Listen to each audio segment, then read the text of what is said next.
नमस्कार, welcome to career 247। मैं हूं प्रशांत धवन। नाउ कल को अगर अमेरिका बड़ा आक्रमण करता है पाकिस्तान पर, तो पाकिस्तान उसके रिएक्शन में भारत पे अटैक करना शुरू कर देगा। ये स्टेटमेंट अपने आप में काफी अजीबोगरीब है, मगर आप देखोगे रिसेंटली इस पर बहुत आर्टिकल्स पब्लिश हुए हैं। भारतीय मीडिया में ये पर्टिकुलर स्टेटमेंट काफी वायरल हो गई थी, क्योंकि ये स्टेटमेंट दी है पाकिस्तान के फॉर्मर ऑनवॉय ने टू इंडिया। यहाँ पे आप देख पाएंगे ये जो व्यक्ति हैं, ये हैं अब्दुल बासित। ये पाकिस्तान की तरफ से भारत में एक राजदूत की तरह कई सालों तक काम कर चुके हैं। और जब रिसेंटली एक इंटरव्यू के दौरान इनसे पूछा गया कि कल को अगर मान लीजिए ईरान की तरह इजराइल और यूएस अटैक करना स्टार्ट कर देते हैं पाकिस्तान को, तो उस केस में पाकिस्तान क्या करेगा, तो उसके रिस्पॉन्स में इनका जवाब था कि अगर अमेरिका अटैक करेगा पाकिस्तान को तो we will target Delhi and Mumbai in India. और ये इन्होंने इस तरीके से बात कही है कि ये पाकिस्तान की पॉलिसी रहने वाली है। आपको याद होगा मैंने कुछ ही दिन पहले एक वीडियो अपलोड करी थी जिसमें मैंने आपको बताया था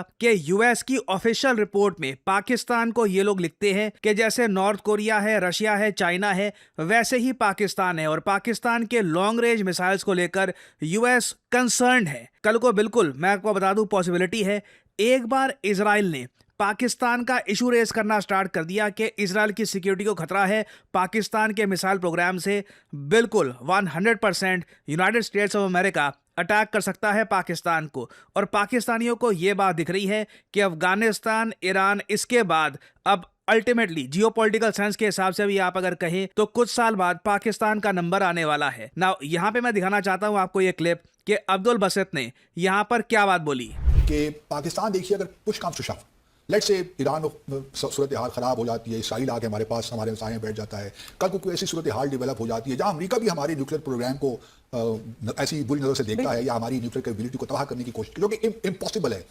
बट मैं ऐसे वर्स्ट केस सिनेरियो की बात कर रहा हूँ जो कि नामुमकिनात में से है मेरे ख्याल में, क्योंकि पाकिस्तान के अल्हम्दुलिल्लाह इतनी कैपेबिलिटी है कि अपना डिफेंस कर सके। लेकिन अगर लेट्स से कोई ऐसी सूरत हाल बन जाती है जो कि नामुमकिनात में से, बट स्टिल एक सिनेरियो हम डेवलप करते हैं कि अगर अमेरिका ने पाकिस्तान पे कोई हमला कर दिया, हमारी तो अगर हमारे न्यूक्लियर रेंज में नहीं भी अमेरिका, लेट्स से अगर हम खलीजी ममालिक में जो है उनके अड्डों तक भी नहीं पहुंच सकते या हम इसराइल पे भी हमला नहीं कर सकते, हमारे लिए क्या वाइज रास्ता होगा आपके ख्याल में? इंडिया हमने तो देखिए और कुछ नहीं करना।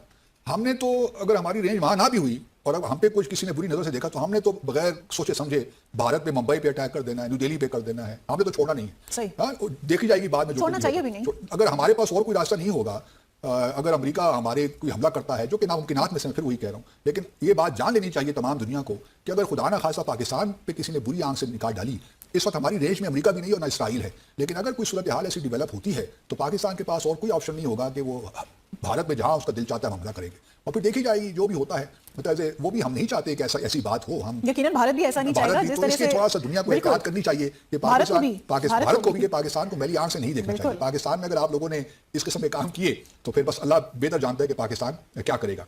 ना एक बार को यहाँ पर पाकिस्तान के फॉर्मर डिप्लोमेट की बात सुन के आप कह सकते हैं अरे पाकिस्तान क्या अटैक करेगा इंडिया को, हमारे पास एयर डिफेंस सिस्टम है, आराम से हम खुद को डिफेंड कर सकते हैं। देखिए यहाँ पे हमको समझना होगा पाकिस्तान बात कर रहा है एक ऐसे टाइम की जिस तरीके से अब जब अटैक हो रहा है ईरान पर, तो ईरान बेसिकली अपने सर्वाइवल के लिए लड़ रहा है। ये बात ट्रंप ने भी एडमिट करी है कि इनको उम्मीद थी नहीं कि ईरान इतनी रेजिस्टेंस दिखाएगा, ईरान इतना अटैक करेगा मिडिल ईस्ट को, यूएई को, सऊदी अरेबिया को बॉम्ब कर देगा। अभी भी जब मैं वीडियो रिकॉर्ड कर रहा हूँ ना, ब्रेकिंग न्यूज आ रही है कि ईरान ने सऊदी अरेबिया के कैपिटल में मिसाइल लॉन्च किया है। अभी भी ये लोग कॉन्स्टेंटली बिजी रख रहे हैं यूएसए को, और इसको कहा जाता है, जो ईरान कर रहा है आज के समय, इसे कहा जाता है कॉस्ट इंपोजिंग स्ट्रेटजी। कि अपने दुश्मन को अगर आप डायरेक्टली अटैक नहीं कर सकते तो जितनी ज्यादा वॉर की कॉस्ट आप इंपोज कर सकते हो उस पर ये इंपोज करें। अगर हम जाए साल 2003 में, तब उस वक्त यूएसए ने एक बड़ा अटैक किया था ईरान के नेबरिंग कंट्री इराक पर। इराक में उस वक्त सद्दाम हुसैन पावर में था। यहाँ पे आप देख पाएंगे यह है इराक। इराक भी बहुत बड़ा देश है। यूएसए ने ऑपरेशन लॉन्च किया, बहुत आराम से इराक को कब्जा लिया। Everything was very easy, Saddam Hussain को फांसी में लटका दिया। It was very easy for US. मगर ये वॉर देखकर ईरान ने एक लेसन सीखा। ईरान ने यह सीख लिया कि आज से 20 साल बाद जो इराक के साथ हुआ है ना, सेम हमारे साथ होगा। और पाकिस्तान के लोग भी आज के समय, पाकिस्तान के जो इंटेलेक्चुअल क्लास के लोग हैं, जो इनके जियोपॉलिटिकल एनालिस्ट हैं, जो सरकार में इनके लोग बैठे हैं, वो भी आज के समय ईरान को देखकर यही सोच रहे होंगे कि आज से 10, 15 या 20 साल बाद हमारा नंबर भी आ सकता है, तब हम क्या करेंगे। ईरान ने इराक के केस को देखकर ये स्ट्रेटजी अपनाई कि ये लोग फोकस करेंगे मोज़ाइक डिफेंस सिस्टम पर। मोज़ाइक डिफेंस क्या है? ये एक स्ट्रेटजी है जिसके under Iran basically lower level पर, मतलब लिटरली आप कह लीजिए रीजनल लेवल पर, अपने जो मिलिट्री लीडर्स हैं इनको ऑटोनॉमी दे देता है और कहता है कि आपको हर चीज के लिए सेंटर से आपको परमिशन लेने की आवश्यकता नहीं है, खुद अपने हिसाब से आप एक्शन लेना स्टार्ट कर दीजिए। क्योंकि ये मानकर चल रहे थे, ये बात ईरान ने एडमिट कर ली थी कि वॉर की शुरुआत में इजराइल के पास जो मिसाइल्स हैं ये लोग आराम से ईरान की लीडरशिप को अटैक करके डिस्ट्रॉय कर देंगे। क्वेश्चन ये होगा कि अब उसके बाद क्या करें। एक बार सुप्रीम लीडर की डेथ हो गई तो उसके बाद ये लोग क्या करेंगे।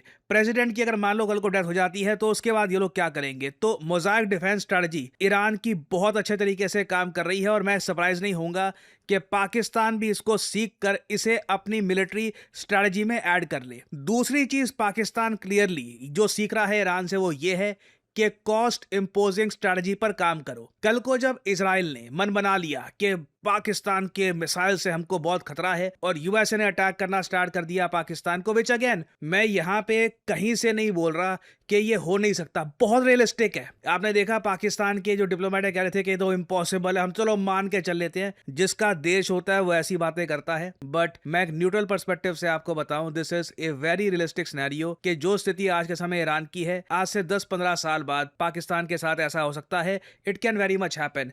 उस केस में पाकिस्तान भी कॉस्ट इंपोजिंग स्ट्रेटजी पे काम करेगा और ये लोग कॉस्ट इंपोज करेंगे भारत पर।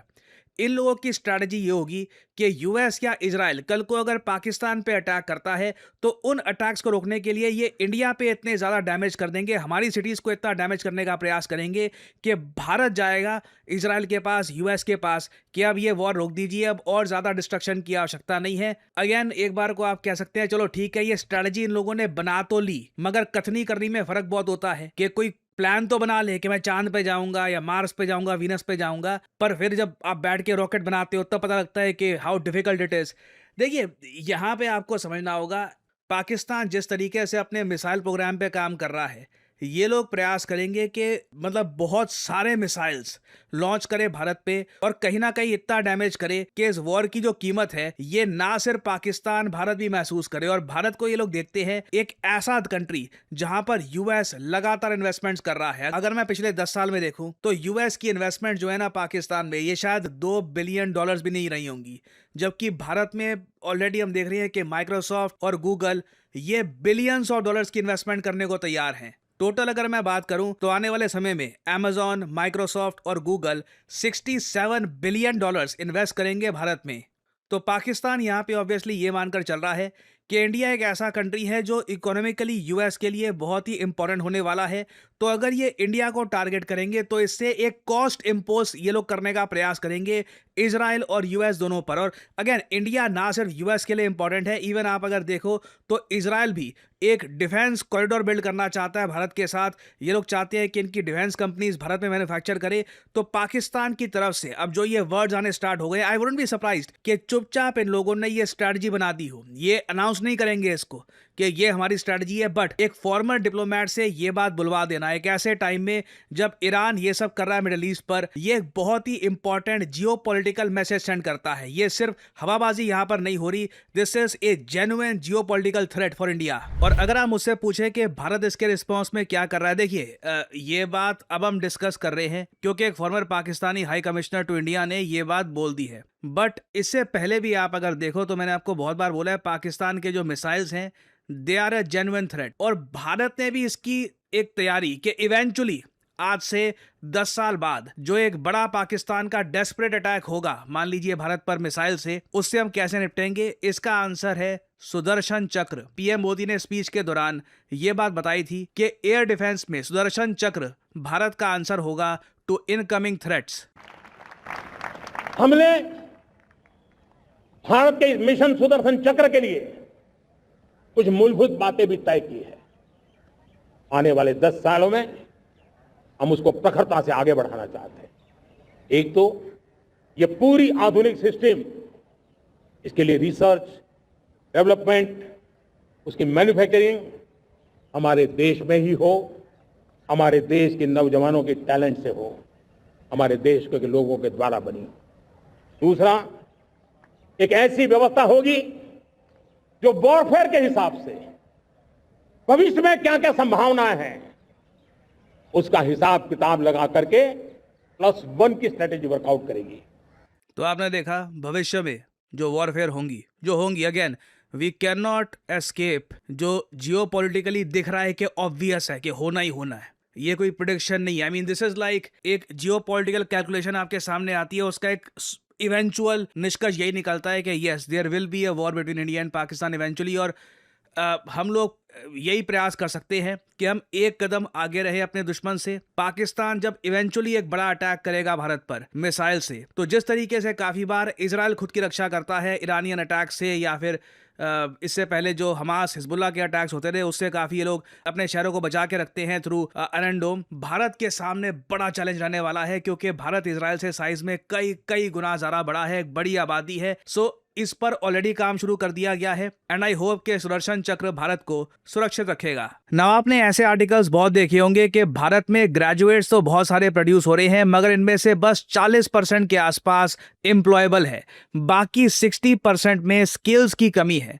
और स्किल्स कौन सी चाहिए आप देख पाओगे इन रिपोर्ट्स में साफ साफ लिखा हुआ है कि डिमांड है आर्टिफिशियल इंटेलिजेंस, डेटा एनालिटिक्स और डिजिटल स्किल्स की। और जिस तरीके से भारत में लगातार डेटा सेंटर्स बनाने की बात की जा रही है, भारत के रीसेंट एआई समिट में भी बताया गया है कि भारत में बहुत सारे डेटा सेंटर्स बनाए जाएंगे। सबसे ज्यादा डिमांड भारत में होने वाली है डेटा साइंटिस्ट की।